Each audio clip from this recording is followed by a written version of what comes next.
I'm watching this drive by the Biden administration to spend money on all fronts: the COVID relief package, the infrastructure bill, the massively expanded infrastructure bill Part 2, the Green New Deal, one thing on top of another, really trillions and trillions of dollars. To give you an idea of the numbers, there was this bipartisan agreement, which I'm actually happy to say appears to be unraveling. This is a bipartisan agreement, bipartisan here, referring to a handful of Republicans, Romney types, who signed on with the Democrats to create an effective majority. This is for a $1.2 trillion quote, infrastructure proposal. I say quote because there's a lot of stuff in there that's not infrastructure. But the Biden administration is apparently trying to go for more. They have a $3.5 trillion package kind of waiting in the wings. I think the Republicans have gotten very alarmed, and they've realized that this is spending on top of spending, and they're backing out. So it may be that this infrastructure deal, even though it was kind of agreed to by handshake, will go down. And I hope it does go down. And of course, the Democrats want to strong arm even more spending. They want to actually get around the filibuster rule, use the so-called reconciliation process to push this through on a kind of pure majority vote.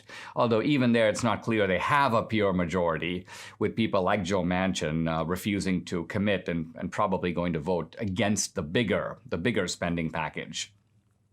Now, but all of this is just adding and adding to the national debt. And that's the topic I want to think about.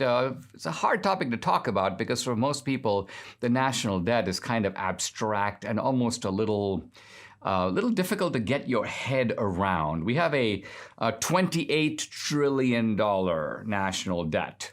And I just saw an article that tries to make sense of the debt, but it does so in a manner that is not all that illuminating. They just talk about stacking up the dollar bills. They say if you put $100 bills on top of each other and you go to about the height of a chair, that's $1 million. But if you keep stacking those $100 bills higher than the world's tallest building, go half a mile into the sky, that's $1 billion. And if you keep stacking those dollar bills and you go higher and higher and you actually go 631 miles above the earth, that's $1 trillion. And you have to go 28 times that height to reach 28 trillion. So we're talking about a great, great deal of money.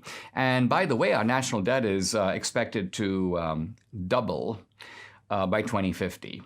Now, what is really going on here, and why is this so dangerous?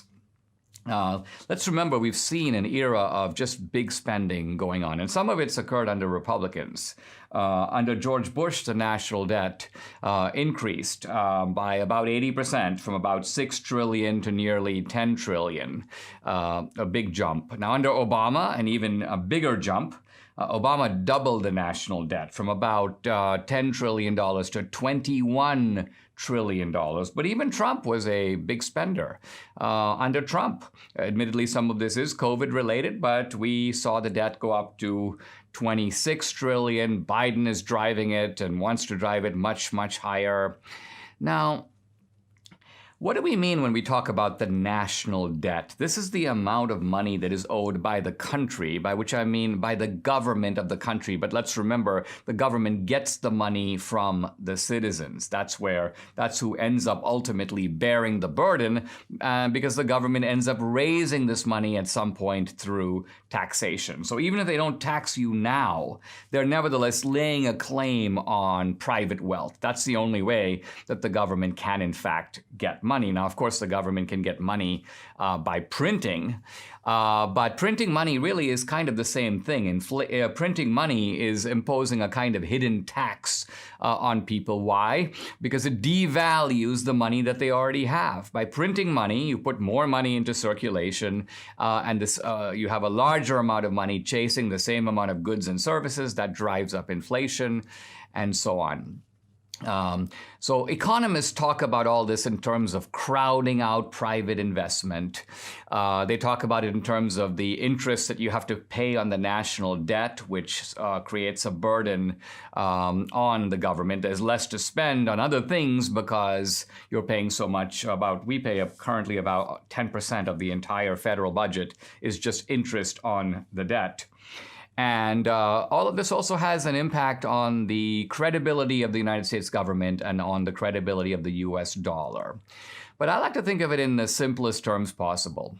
If you add up the wealth of the entire country, not just public, private wealth, not all the land and all the buildings and all the cars and everything in your savings account and my savings account, you add it all up, it comes out to maybe $150 trillion. Economists debate what that number is, but it's somewhere in that zone. And then you think about our government's debt, which is 28 trillion. That's like taking a big bite out of our total national wealth. So you can think of the national debt as just diminishing the storehouse, taking the grain in the storehouse and just pouring it out, giving it away, diminishing it. And so it makes the country progressively poorer. And obviously, at some point, you're no longer a rich country. You owe so much more. I mean, think of a guy who may have a big house and may have a big car, but if he owes hundreds of thousands of dollars to other people, to creditors, he's not really wealthy. He's only wealthy in a certain superficial way, but when you actually look at his bank account and his balance sheet, he's not wealthy at all. And the United States is clearly, in this sense, in decline, moving away from being the kind of rich, impressive, one wants to be like us country, to being a country that squandered its wealth, dissipated its advantages, and in that sense destroyed its own exceptionalism.